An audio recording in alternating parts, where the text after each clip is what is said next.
Hi guys, I'm sorry I'm absent today. My daughter isn't feeling well, so I had to leave early. We're just going to try to do this lesson super quickly for you guys so you guys can get through the homework. And any questions that you have, we'll catch up on tomorrow, so don't worry. Okay, for the next day. So given the graph of this function shown at the right, we're going to try to estimate the slope at x equals 1 graphically. So if I go to x equals 1, we're going to try to estimate the slope of that tangent line just kind of by eyeballing it. So if you can kind of look, it looks like this line goes through the point right there at 0, 1. And then of course this is the point 1, 3. So we could approximate the slope just by taking the slope between these 2 points. Is that point exactly at 0, 1? It's hard to tell. But we're just doing an estimate, so any rough point is fine. So the slope between those 2 points, 3 minus 1 over 1 minus 0, would give us a slope of 2. Now we're going to use the definition of derivative that you learned in the last section and try to do this the real way and see how close it is to the answer. So it seems like most of you are preferring the h way of doing a derivative. So the limit as h approaches 0 of 4. Remember, we're going to plug x plus h in for each of these x's. So this is f of x plus h minus f of x all over h.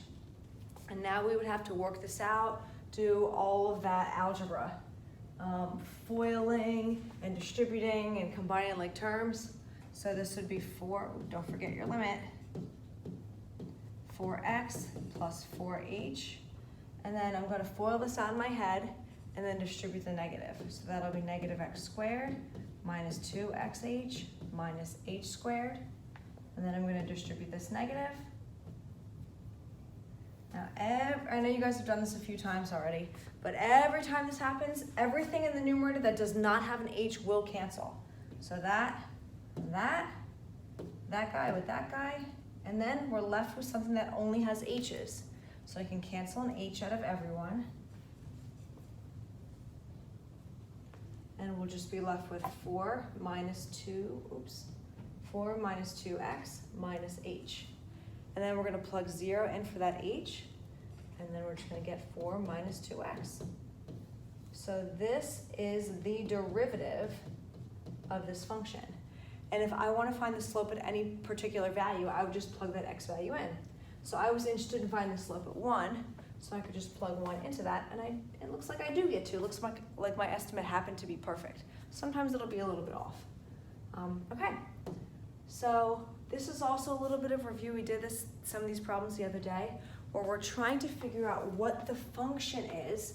Do you see how this is of the form, the limit as h approaches 0 of f of x plus h minus f of x all over h?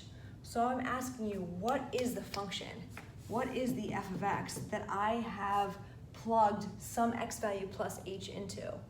So you can kind of look here and tell that. So that f of x looks like it's e to the cosine of x. And now the other thing I'm asking you for is the c or the a or the x or whatever, however different textbooks call it different things. What's the x value that I have plugged in for this? X plus h. Well, what's the x I've plugged in? And you see how that's pi? So we're going to skip this one just in effort to save time.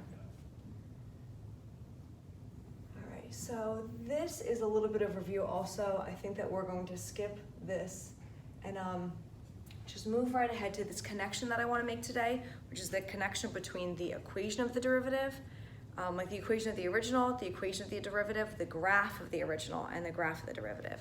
So here, this is the graph of the original function. It's just the square root of x. So what I'm going to try to do now is I'm going to try to graph what would the derivative of this function look like. And I don't want you to do this by like doing this whole limit process and figuring out what that equation is. What I want you to do is like think about what a derivative means. Doesn't a derivative just mean the slope of the tangent line of the original? So here I've sketched a couple tangent lines.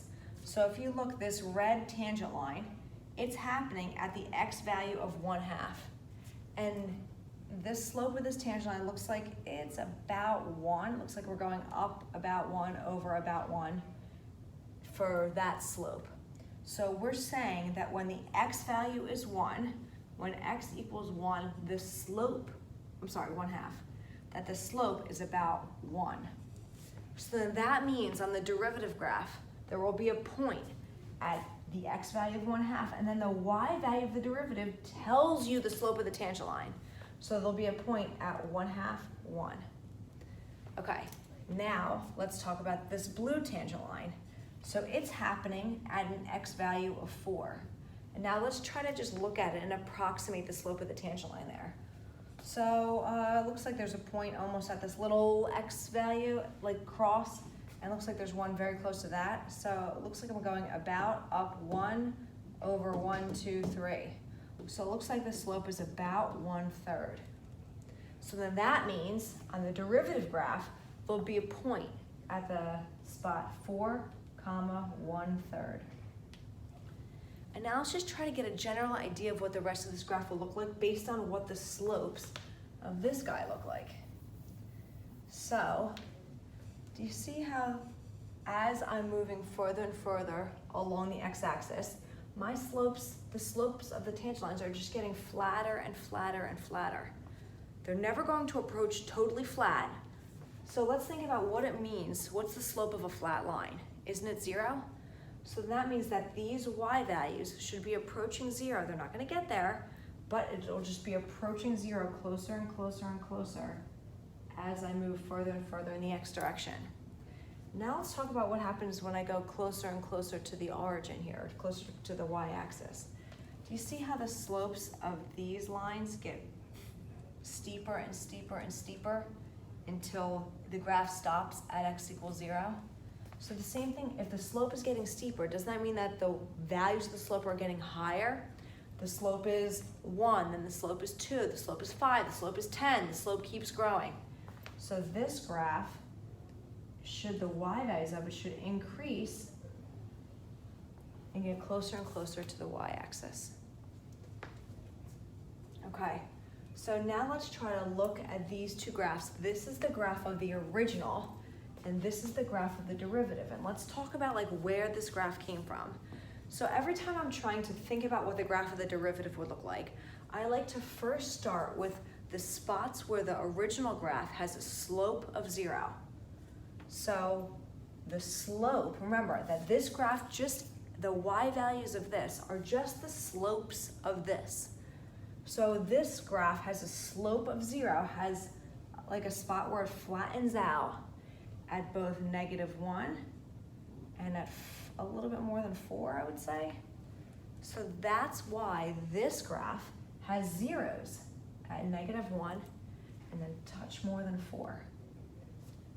So the zeros of the derivative graph mean that the original graph is flat there. Now let's talk about the sign of the derivative, whether it's positive or negative. So if you look at this graph, do you see how this portion of it starts uphill? The slope is positive there. So if the slopes of the tangent lines are positive before this first spot here, then that means that the y values of this graph are positive. That's why, like, do you see how here the y value is 6, the y value is 4, the y value is 2? That means that the slope here is 6, 4, and 2. So that's why this graph has a positive y value. It's above the x-axis. Now let's talk about the spot in between these two zeros. Do you see how there, in between those two values, the slope is negative? That means that these y values will be negative. Because the slope of the original is negative, the y values of the derivative will be negative. So those slopes started at 0, then it got negative and steep, and then flattened out at 0 again. So that's why this slope went further from 0, because it got steeper, and then back to 0. All right, now let's look at this part. So from here out, the slope of the original is positive. That's why the y values of the derivative are positive. And as this gets steeper and steeper, the slope values just get higher and higher and higher. All right, so let's fill in this little part here. So when we're thinking about the graph of the derivative, we want to focus on the slope of the original, because the slope of the original is the y value of the derivative. Okay, so let's try to sketch one of these on our own. So just like before, the first thing that we're going to think about is where the original graph has 0 slopes. Where does this graph flatten out? So do you see how that happens there? And there, the slope of the tangent line is 0. That means that the y value will be 0. So that happens at -2 and at a little bit more than 3. So then this graph will have zeros or roots at -2 and a little bit more than 3. Now let's think about the sign of this graph, the sign of the slope of this graph. So do you see how in the beginning here, this slope is downhill? So if these slopes are negative, what does that mean about this graph? It means that this will have negative y values. It's weird because no one's here to answer my questions. So here, this graph will be negative up until that point. All right, now let's talk about the spot in between here. So in between these zeros, do you see how that has a positive slope? If this has a positive slope, the derivative will have positive y values. So this graph will look something like that. If you made it less steep or if you made it more steep, we're not worrying about that right now. We're just trying to figure out, make it positive when it's positive and negative when it's negative. So, oops, either one of them would be fine. And then if you look after this spot, this graph has negative slopes again. That means that this will have negative y values again. Okay, I hope that that makes sense. Please try to complete this worksheet for homework. If you struggle with it and it's super hard, please don't spend forever trying to figure it out. We'll go over it next time we have class. Thanks guys, I'm so sorry I wasn't here.